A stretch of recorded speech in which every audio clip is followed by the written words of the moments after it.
May the words of my mouth and the meditations of all our hearts be acceptable in your sight, O Lord, our rock and our Redeemer. Please be seated.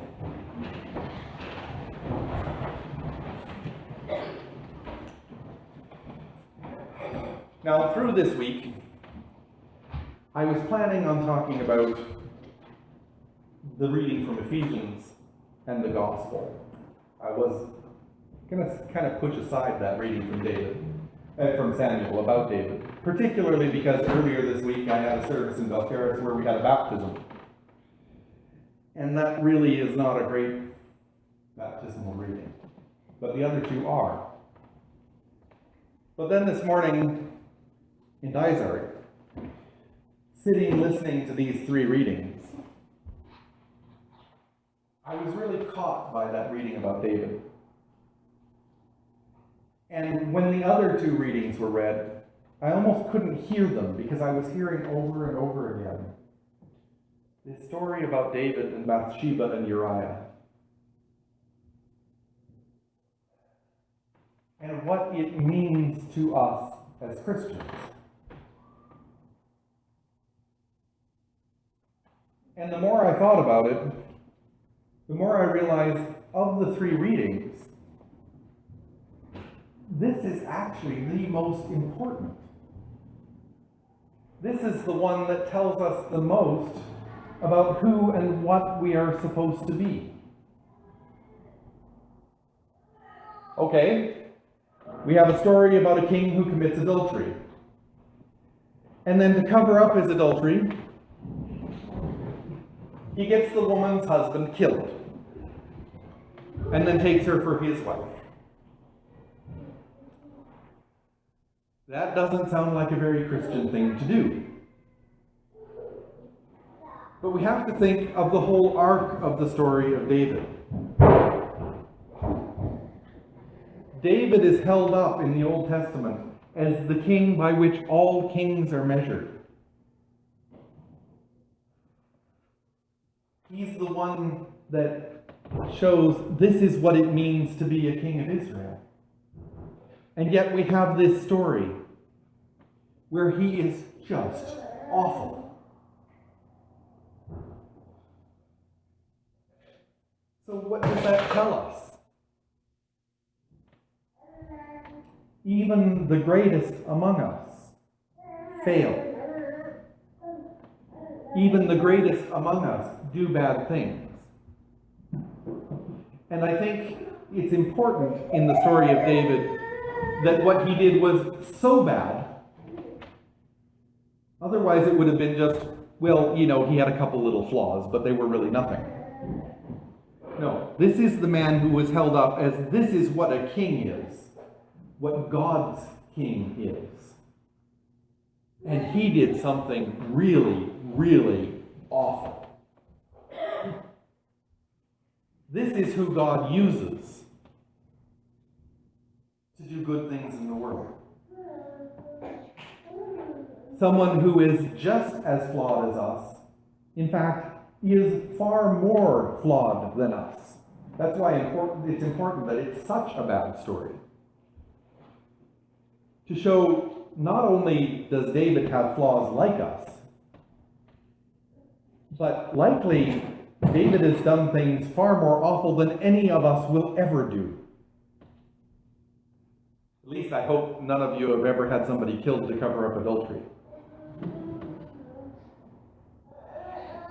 David doesn't get off scot-free for doing it either.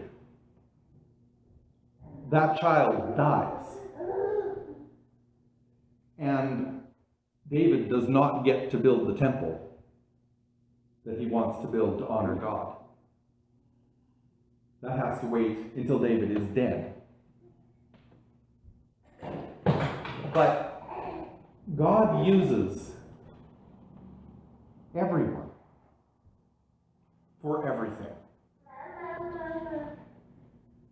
God doesn't look for us to be perfect. We're not made that way.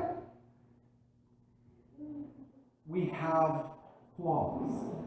We do things wrong. We're not called to be unblemished. If we try to do that, we will fail over and over again. But if we try to enter into God's work despite our failures, God will use us. In fact, if we try not to enter into God's work, God will still use us. That's the message that comes out of that story about David. Not that David was horrible, and that we should be horrible too, but that no matter what we do and who we are not beyond God's use. We are not beyond God's love. If we think of what Jesus did when he was reaching out to those who were most marginalized, what did he do? Those are not the ones that he pushed away. Those are the ones he stood beside. He didn't necessarily tell them that what they were doing was okay. He didn't tell the tax collector who was stealing from the Jews that doing that was the right thing to do. What he did say is that God has a use for you. God has need of you. He didn't tell the prostitute to continue being a prostitute. He told everyone gathered around her, "You're flawed too. So who are you to judge her?" And he stood with her. God stands with us where we are, with all of our flaws, and brings us back together.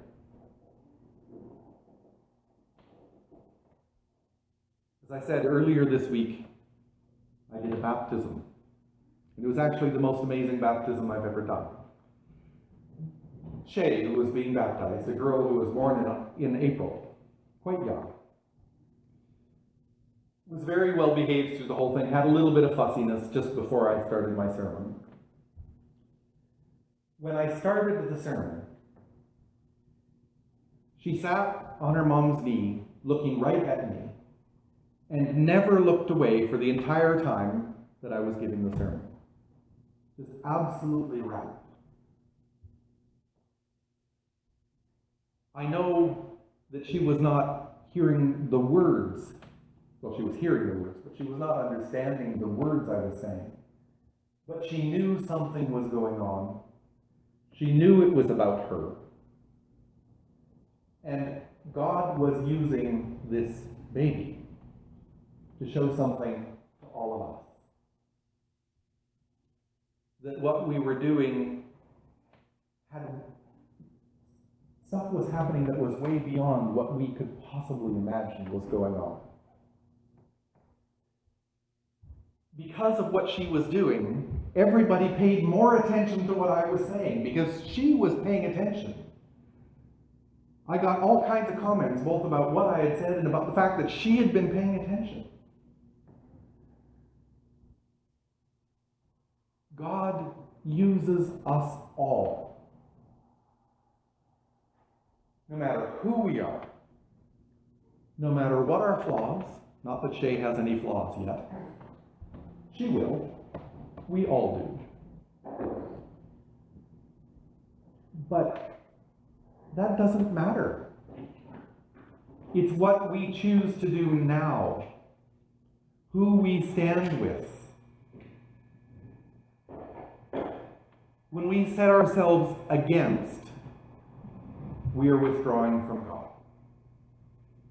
When we set ourselves with those who are pushed to the outside, we are doing exactly what Jesus did. By not judging and standing with, we are sharing in God's love.